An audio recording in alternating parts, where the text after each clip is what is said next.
to Shakedown, Shan. Hope you all had a great week. I spent yesterday hiking out in Woodstock for my birthday.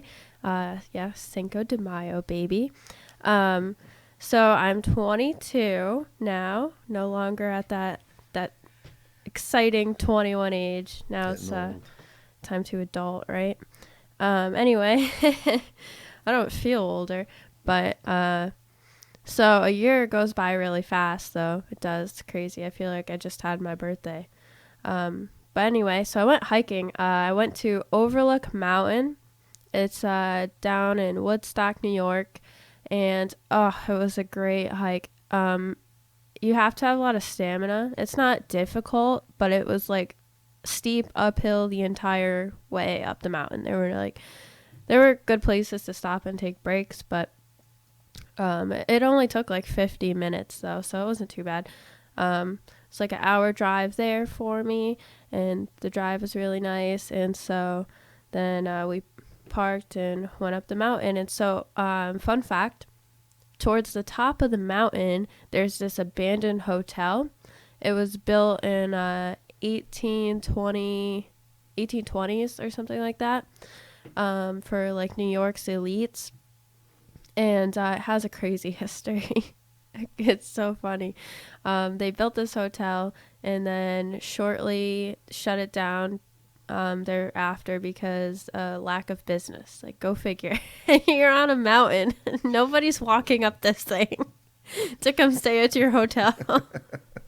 So they shut it down, and then someone reopened it and like added 300 rooms onto it, which I don't think is a good business investment if they had to shut it down. But so anyway, they added 300 rooms and a stable and a guest house, and it burnt down.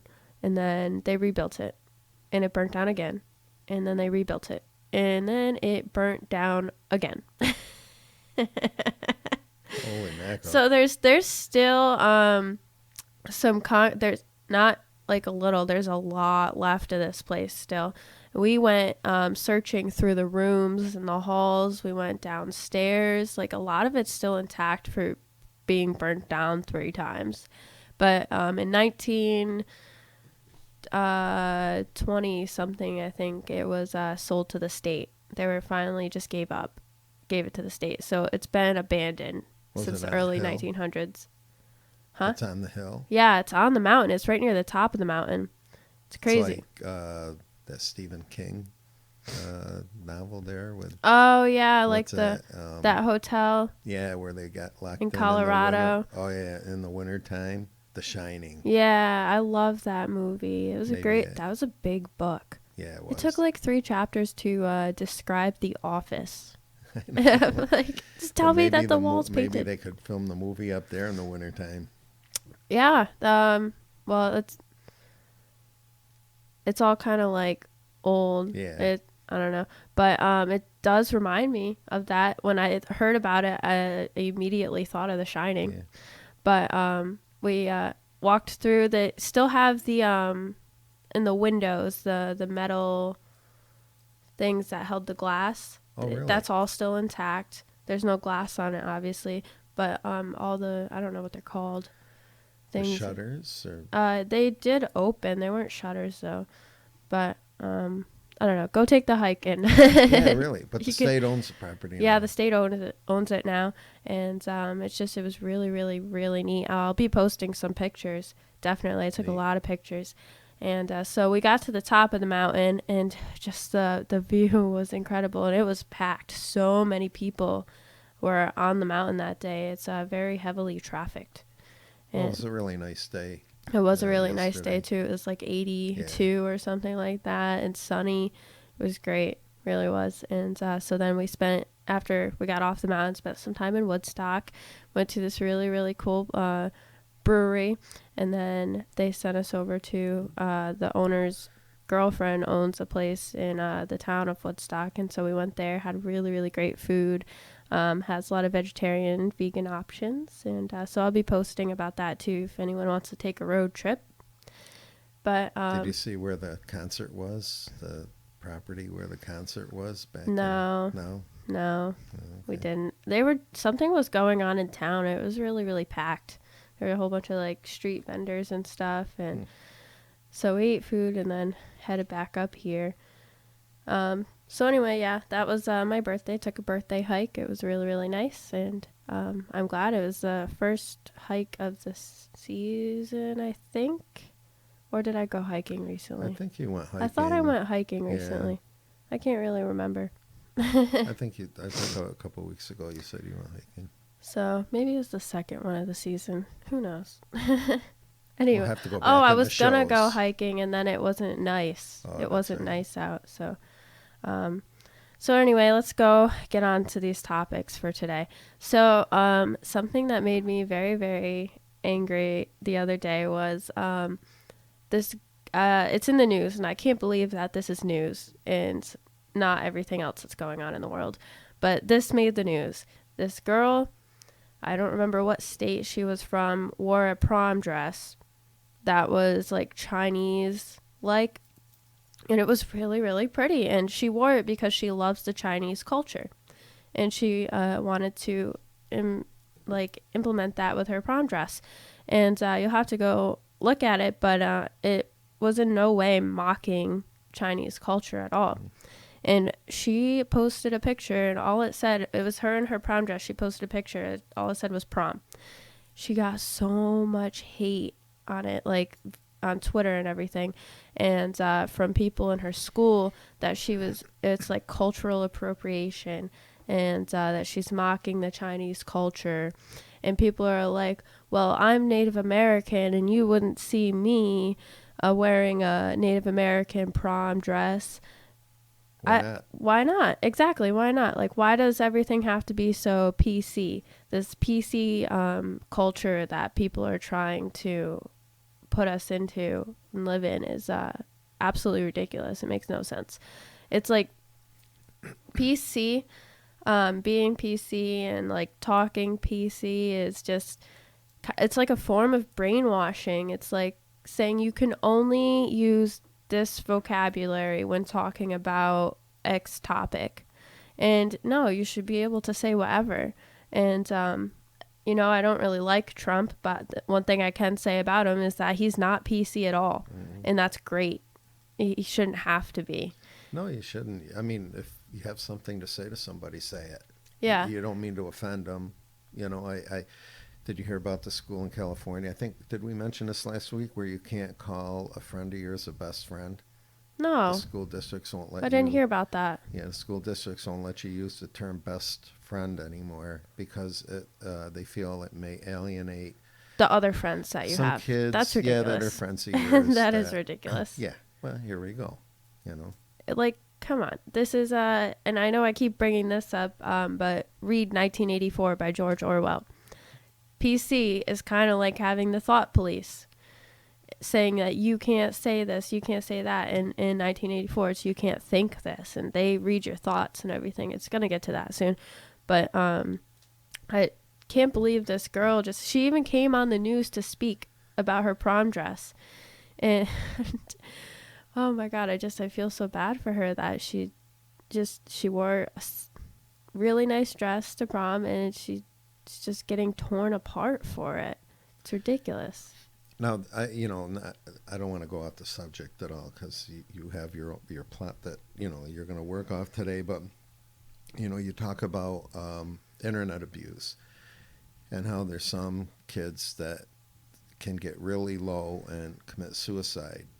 Well, when obviously this girl is smart because she's come on and defended. But can you imagine a kid who wants to do something nice like that and not meaning any bad anything bad, and getting all these mock texts like hate mail. I mean, that's one of the reasons why. It's because you're afraid to do anything today. And I mean, I don't know, back when I was growing up, that would have been kind of like a neat thing to do. Yeah, definitely. I think it's a great idea. I mean, she loves the Chinese culture, and she wanted to wear something that she loved, and no way did she mean any harm to anybody. It wasn't in a mocking manner or anything like that. And I think people overreact way too much. We're in this shaming culture where you got to shame everybody for everything that they do. Everything is like put under a microscope, and I don't like it. Nope. But like I said, with Trump, I think one of the best things that's going on with him is that he's trying to pull PC out. It's definitely something different, and a lot of people don't like it because it's different, and not a lot of people like change. And but we do need some change. I mean, there's definitely, you have to be diplomatic as a president or as like a public figure, but not all the time. Like, diplomatic when you're speaking to like other countries or something, but even then you don't have to be completely PC. Oh, exactly. So another thing about Trump that I do like is he has made people aware. He has made people get into politics more, and just because he's so outlandish, and people are like paying attention to what's going on now. And maybe it'll be a good thing, maybe it won't be a good thing, but at least people are trying to see what's going on. Yes. Definitely. So something I wanted to talk about today was state-run healthcare, and most of you can already probably guess my stance on that. I'm not a fan of state-run healthcare. I'm not a fan of the government stepping in anything, and honestly, healthcare is a service that is provided, and you pay for that. So anytime you have a service, you pay for that. It's just like going to get your car fixed. You bring it to a body shop, so you bring it to a car doctor. You have to pay for that. These doctors and stuff are providing you with a service, so you should have to pay for that. And so I think the best solution to getting everybody affordable healthcare is not through the state-run healthcare, but as more like a free market solution to it, which we'll get into. But the reason why state-run healthcare doesn't really work out so much is because forcing everybody to have healthcare drives the prices up crazy. And they say that you can't be denied if you have a pre-existing condition, which that sucks if you do. But I think a health insurance company should be able to decide if they want to take you on or not, because that could be a big risk for them. Maybe they don't have enough funds to take on all these people with pre-existing conditions. I'm sure somebody's going to take you. Some health insurance is going to take you. But they shouldn't be forced to have to take you if they think that you're high risk for them. Another thing about our healthcare system is that you can't buy healthcare across state lines, which is dumb. I can get car insurance out of North Carolina. Why can't I get health insurance out of Louisiana if it's cheaper? And it just, I don't know. There's free market solutions to it, and people don't seem to think that. So, side note, you guys can call in if you're listening. You can call in and ask questions. That is working now. And so if you would like to do that, the number is 518-290-6601. And if you call in, have any questions or comments, you want to add something, chat with me, I'd be more than happy to talk with you. And so anytime we have a show, you can do that, not just right now, anytime.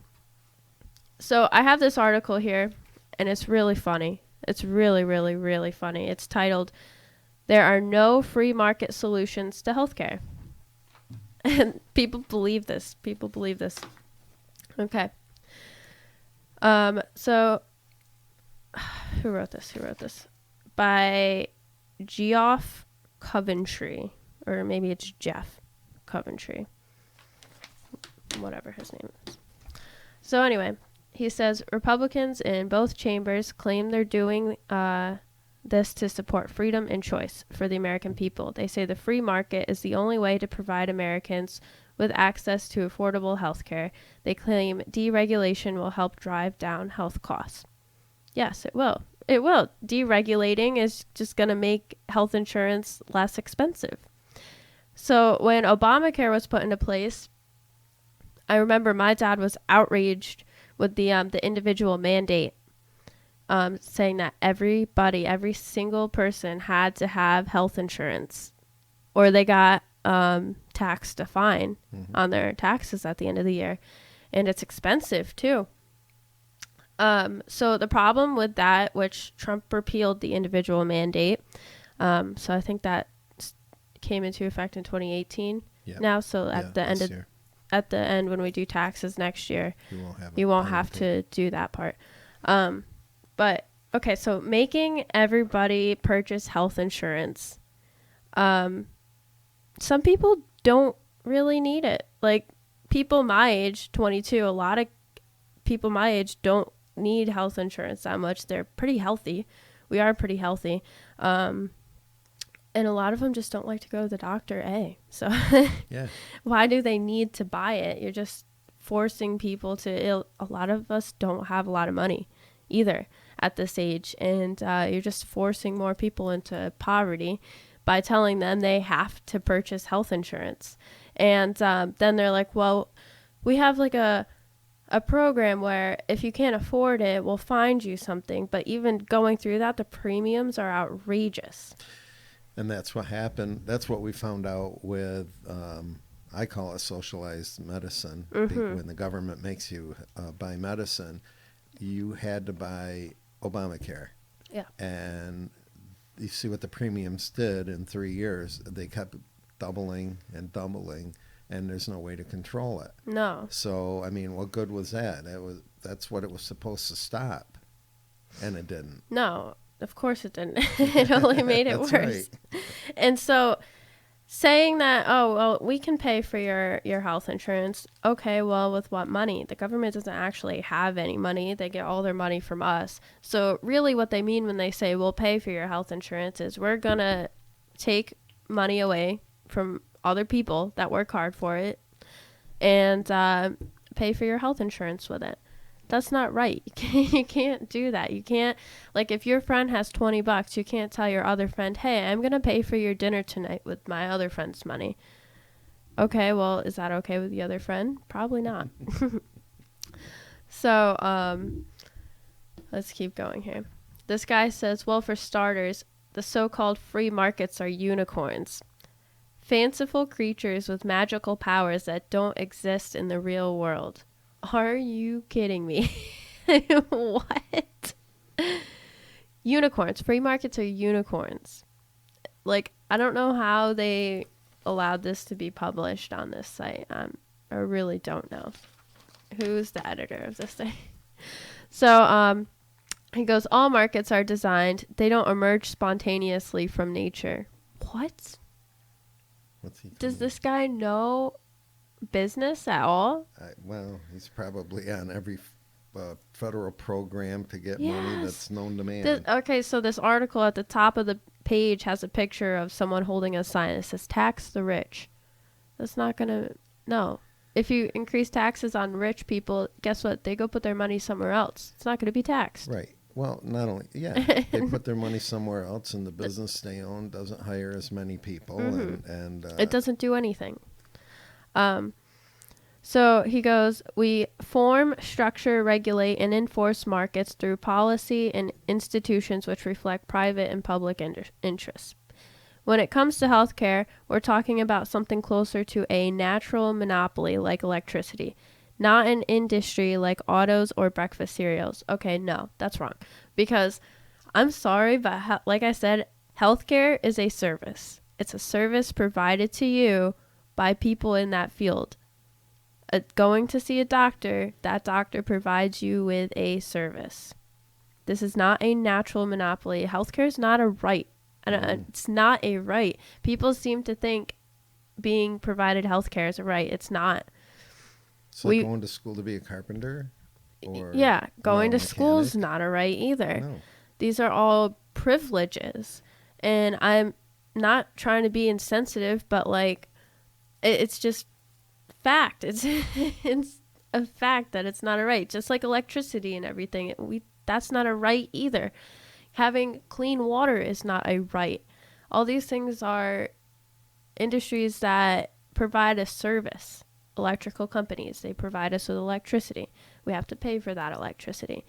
Clean water, we have companies that clean the water and provide us with water. We pay for that. This whole natural monopoly thing is a joke. Like, these are services, not rights. Mm-hmm. I don't understand how people think this way. I don't get it. Please explain to me. Okay, so let's go on.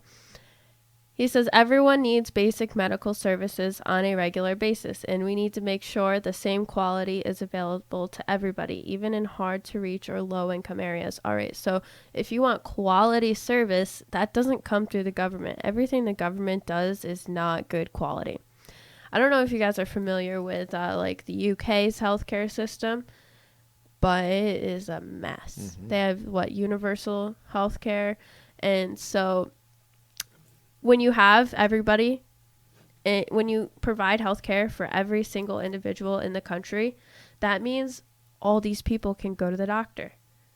So what does that mean? All these people that weren't able to go before are now going because they have healthcare, health insurance.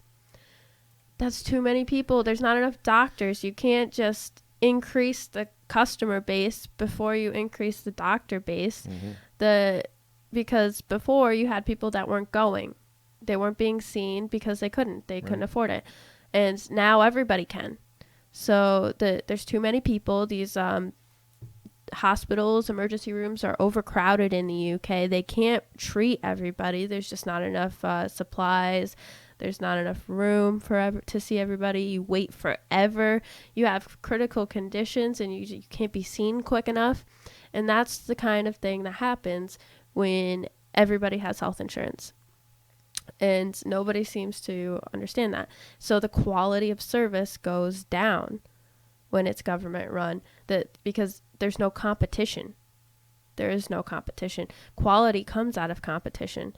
If someone's doing a better job than you and you want their business that they have with people, you got to up your game a little and do better than they are.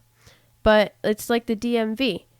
The DMV is all run by the government. They have no competition or drive to do better. That's right. So they can just give you the worst service possible because you can't go anywhere else. That's what happens when government steps into things, and stepping into healthcare is only going to make it worse. People are going to go untreated, just like before. They're not helping getting treatment to people. They really aren't. And it's just not going to work out. So going on with this, where was I? He goes, this will always require some form of direct government funding of services, especially with respect to primary care. Failing to do so means we're not serious about the goal of quality care for all Americans. This doesn't necessarily mean an entirely government-run system.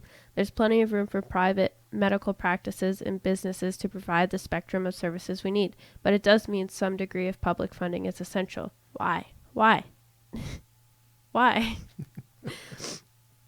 A fully privatized system can never adequately provision the nation. Rural communities don't have adequate medical facilities and staff. Underdeveloped urban communities suffer from the same lack of basic resources, and their residents often don't have the ability or time to travel to other locations. Okay, wait. So you're totally debunking what you're saying here. Like, he's saying that we need to provide healthcare for everybody because for some reason this guy thinks giving people healthcare is going to give them the ability and time to travel to these locations that they don't have. I don't understand that. How is giving them healthcare making them able to get somewhere? They still can't get there. I know. So we're paying for them for healthcare to go to places they still can't get to. So if you're saying they have nowhere to go, why would you be saying to give them health care if they can't get there? It doesn't make sense. Here, let's just throw our money in the fire. Well, that's, I mean, while you're talking about this, I'm looking at the Canadian healthcare system, and everybody looks to that as like the best system in the world as far, but it's the Canadians don't even know their own health care because it's public and government paid, not just government paid. So doctors are employed by them, are self-employed. They don't work for the government. So when they can charge the government for some of the services, but all across the country they don't have the same services. Like you may have your baby in a hospital and it's delivered by a doctor, but in the next province they use midwives. You don't get your baby delivered by a doctor. So it's like it's not the same. I mean, and I don't know. I think I'd want a doctor there when my baby was born in case there are complications. I know they used to use midwives and some still do, but so their healthcare system is all screwed up. That's why a lot of Canadians come across the border and use our hospitals and doctors because they aren't covered in their own country. So it's Healthcare just becomes everything the government touches just turn, becomes yeah, everything. You're right. as soon as Everything. they interfere with it, they say they're helping you out, but they're really not. And them trying to provide healthcare for everybody just gives our country, the people in our country, the notion that we are dependent on them. Mm-hmm. And that's what they want to do it. They want to make us dependent on them. And that way we can't function without them. So if they have to provide us healthcare, that's just one more thing to be dependent on. That's why they're paying for college. That's why they're pushing people to go to college and take out loans with them, because then you are a slave to them. Mm-hmm. You owe them. And then it goes on in life too. At work, why work? The government. I depend on the government. The government will take care of me. Yeah. I'm due that because Yeah. I live in America. I mean, it takes away your self-worth. I mean, there's people that live on the government generations. Yeah, They generations don't work, of welfare, and yes. it's terrible. And also, everyone's so worried about the immigration issues, the problems we have. So many people coming into our country. Well, if we got rid of all these social programs, that might be it. Maybe it's not a wall that we need. Maybe it's that we need to get rid of all these social programs that like people just idolize. They're like, oh, well, America's just going to give me a check every week and pay for my doctor's bills. Mm-hmm. Let's go there.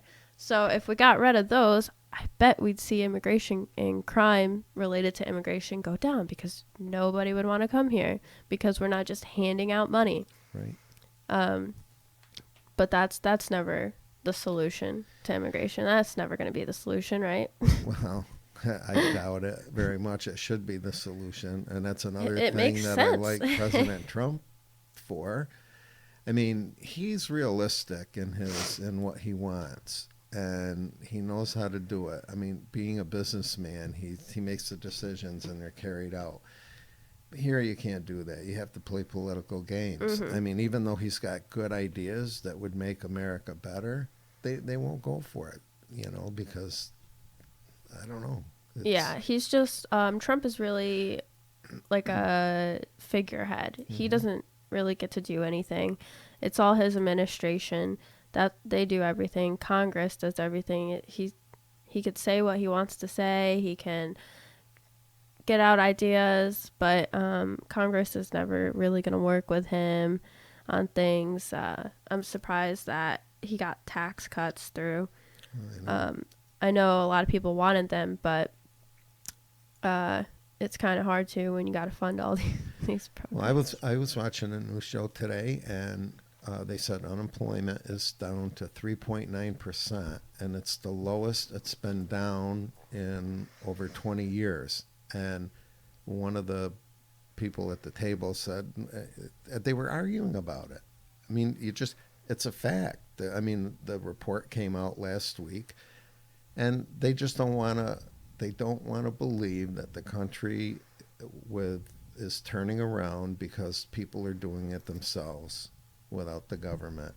Right. I mean, he gave businesses the tax cuts to do more with their money, to hire more people, Right. and that's what they did. And the unemployment rate's going down, but they don't like it because the government's not involved in it. Like, people just think giving tax breaks to rich people or businesses and corporations and stuff is a terrible thing. I think if you're giving a tax break, or tax cuts, you should be giving it across the board to everybody. But hey, I'm going to take it as it comes. A tax cut here is great. A tax cut there is great. Like, just, yes, keep getting rid of them, please. So, people get scared. They're like, oh, well, if you give the businesses more money, they're going to be greedy with it and everything. No, they have an incentive to not be greedy. The government is who is going to be greedy with the money, not the businesses. The government has no incentive to provide, like I said, provide quality services and everything like that. There is no other government. There's one. That's right. They are a monopoly. So, giving money to businesses, that they're going to put it into their business. It's an investment. It's a great investment for them. They hire more people. They make better products. Products get cheaper. And really, that's why a free market solution is the best option for healthcare, because when you have competition between health insurance companies, it drives the price down, because they want to give quality service at the lowest price possible, because they want customers, they want business. And then so other insurance companies start doing deals and lowering premiums and stuff. So then, okay, well, everybody else has to too. And so it's this constant competition of trying to get the best quality service with the lowest prices. It's the same thing with car insurance. You shop around, you see who has the best rates for you, and if like a month later you see somebody else's premiums for car insurance went down, you switch companies. Mm-hmm. And like I said, you should be able to go across state lines too, because other states could be cheaper than your state. And I really, really honestly believe that the free market is the solution to the health problem. And apparently that's a scary thing for people. People in control, because now it's out of their hands and they can't control it. That's why when we were talking earlier on, and I had said how I was for a flat tax, that everybody paid the same tax on no matter what they bought. So if you're buying a yacht, you're paying 17%, and if you're buying a canoe, you're paying 17% that way. And but the government won't ever change that, because they can't control the money then. I mean, they showed that, Steve Forbes showed that it would make more money for the government, so we wouldn't have to be in debt, and you could fill out your income tax return on a postcard, and it's still not good. Yeah, free markets are scary to the government, because it's driven by the people, not them. And honestly, the people they control the free market. If a company's not doing something right, they go out of business because of the people. When the government gets involved, that's when you have just bad businesses staying in business. And like I said, the healthcare system, you just have really bad quality healthcare.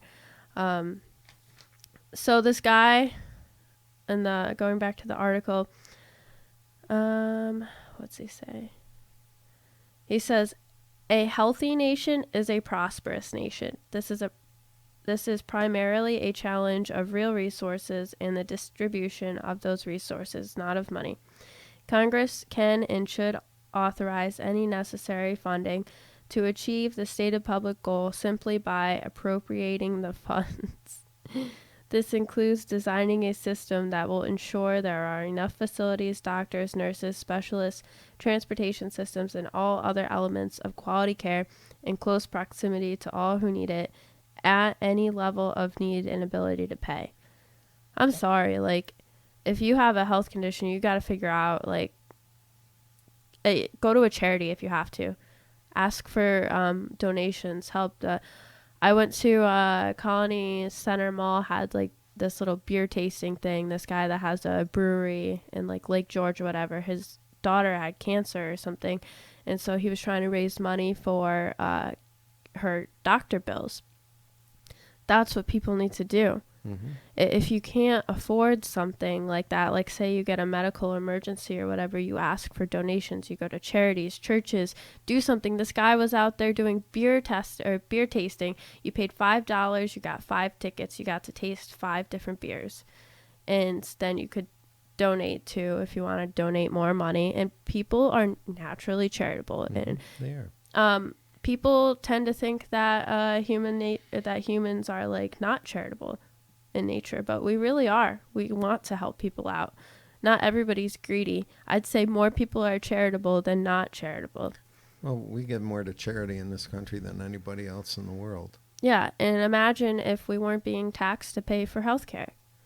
If we got to keep more of the money that we make every week, that's more money that we would be charitable with. Yeah, we would. We're also selfish creatures, spend it on ourselves, but the more money that you have, that's more money you're willing to give up when you see things like that. Mm-hmm. So we went and we got the $5 tickets, and so that was $10. And then when we left, we each put in $10 more in the bucket as we left. So we gave them a total of $30, I think. And so they had a lot of people there too. I bet they did really, really good. And that's the kind of things you need to do. Take your time. Stop being lazy. Take your time. Go raise some money doing something fun. And have a garage sale or something. Like there's definitely ways. And people just need to stop looking at the government for help. Mm-hmm. Because that's not the answer. Let's see here. So we all heard about, or maybe you didn't if you're not into the news, the Alfie thing. And this is a true example of what happens when the government gets involved. So I pulled something up here from Ron Paul, the great Ron Paul. All libertarians love him. Yeah. So from the Ron Paul Institute for Peace and Prosperity, I found a little article about baby Alfie. It's titled Baby Alfie, the Latest Victim of Omnipotent Government. So this is a really, really great article that sheds some light on it and adds in some like PC culture stuff that we were talking about before. So I'm going to read this to you. 23-month-old Alfie Evans passed away in a British hospital on Saturday. Not yesterday, but when this did happen, like last Saturday or something. While the official cause of death was a degenerative brain disease, Alfie may have been murdered by the British healthcare system and the British High Court. Doctors at the hospital treating Alfie decided to remove his life support against the wishes of Alfie's parents. The High Court not only upheld the doctor's authority to override the parents' wishes, it refused to allow the parents to take Alfie abroad for treatment.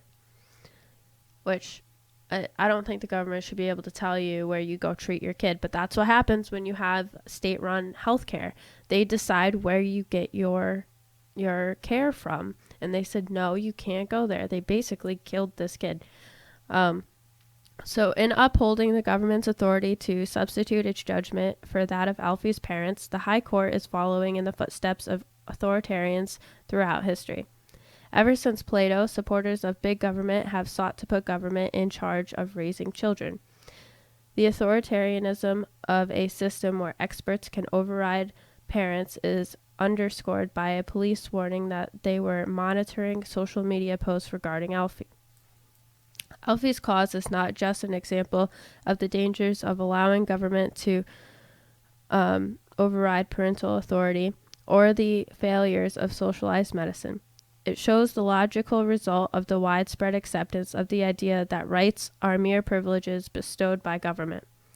It follows from this idea that rights can be taken away whenever demanded by government officials or the popular will. Of course, most Western politicians deny they believe rights came from the government. Instead, they claim that government must place reasonable limits on rights to advance important policy goals, such as limiting the rights of free speech to protect certain groups from hate speech, or limiting property rights to promote economic equality. But a right by its very nature cannot be limited or abolished and still be a right.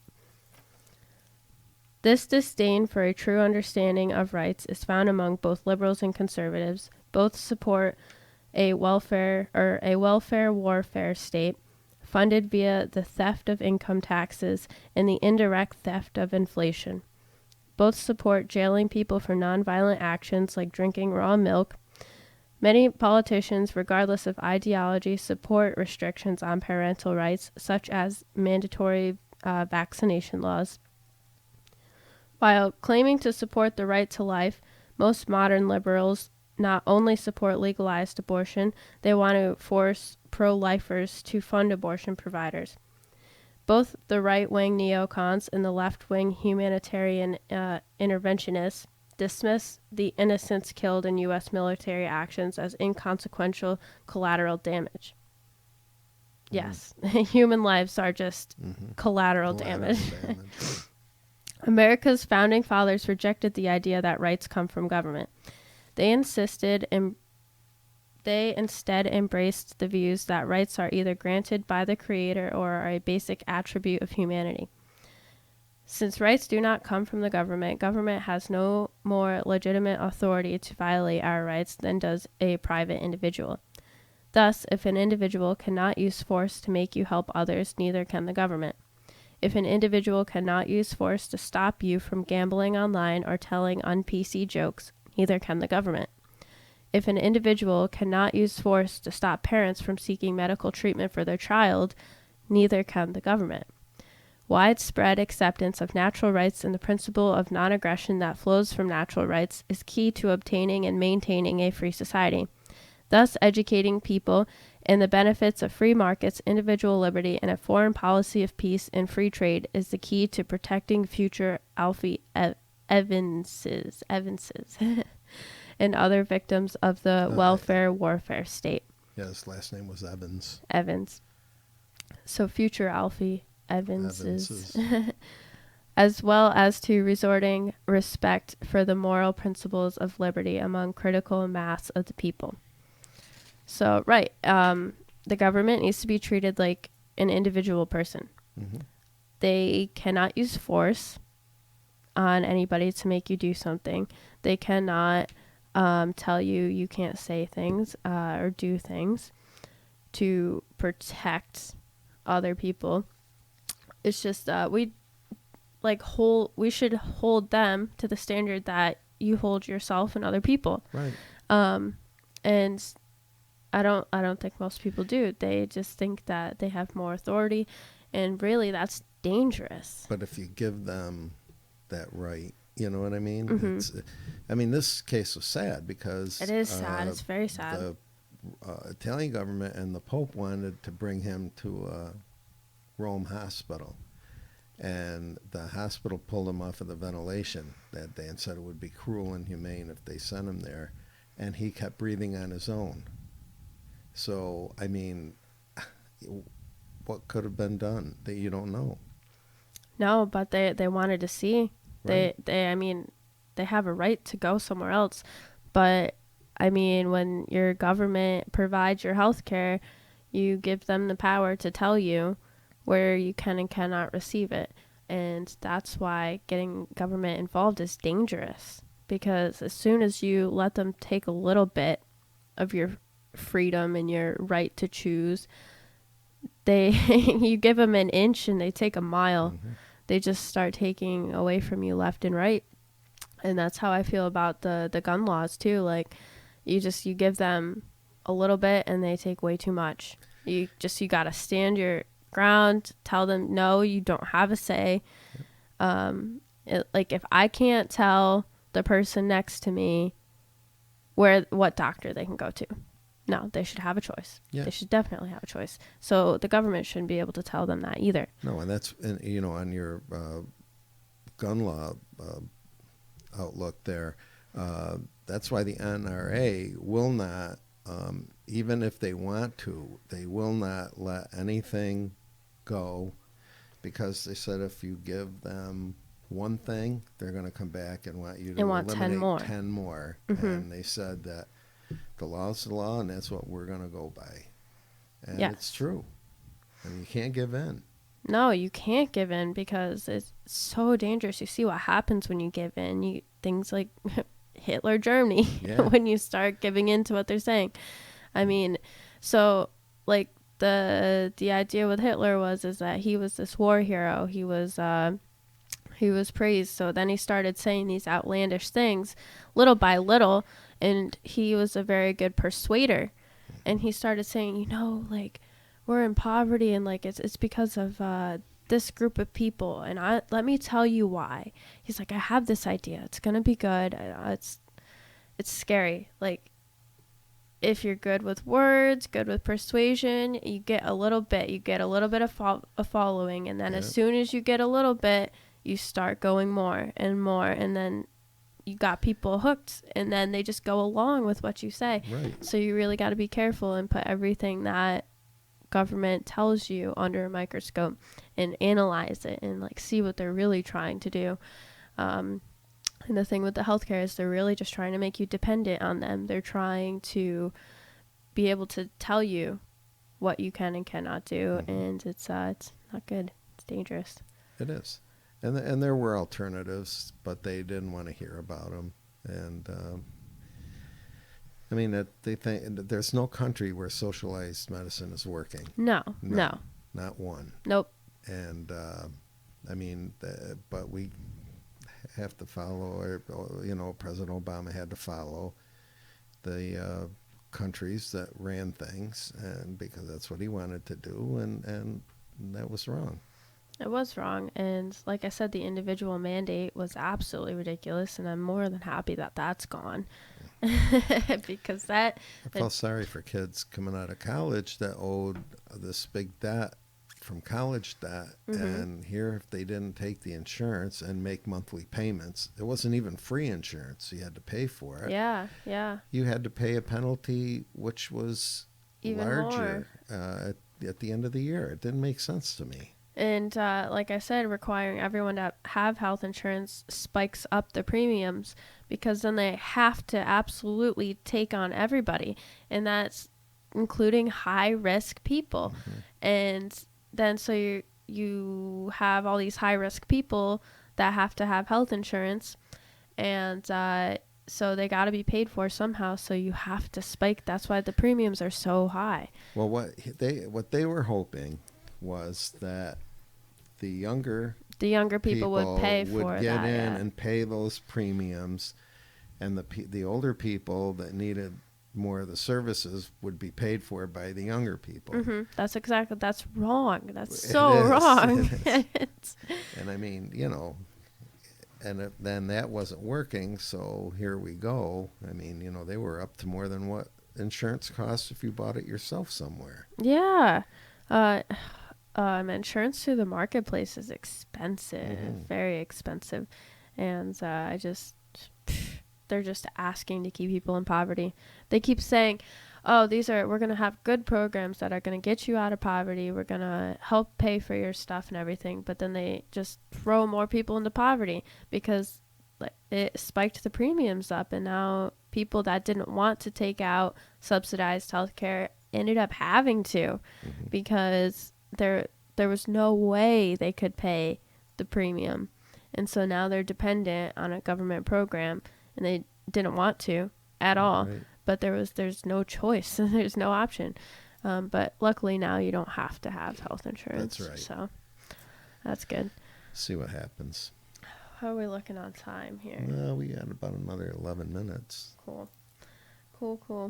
So, but I just want to remind any listeners that any time we do our podcast, that you can call in and ask Shan a question on any of the topics she talks about.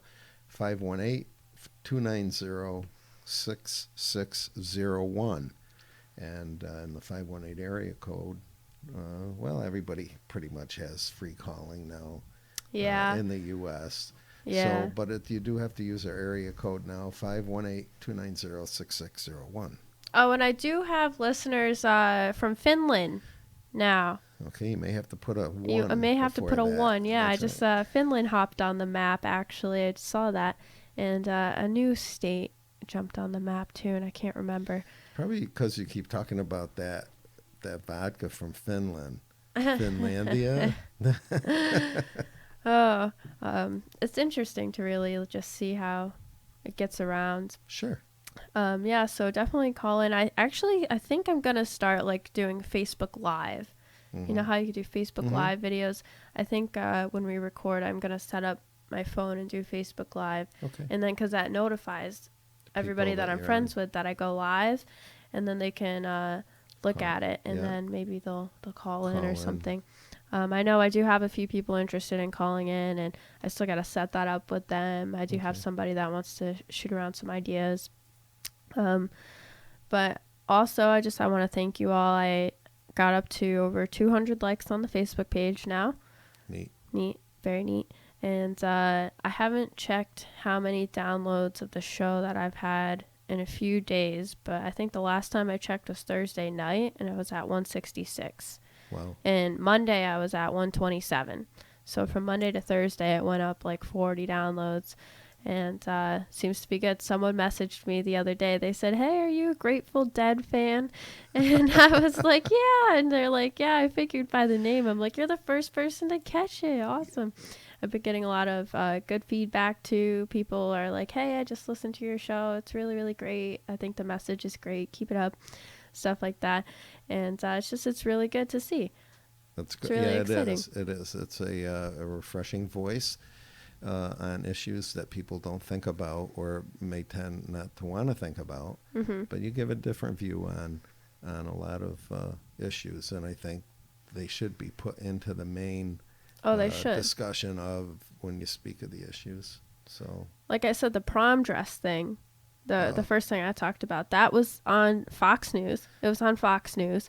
I watched the clip yesterday on the trip to Woodstock. I was like, look at this, just watch this.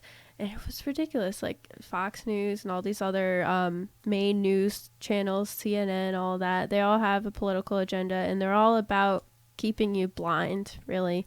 They're more worried. What did Fox have to say about it? About the prom dress thing?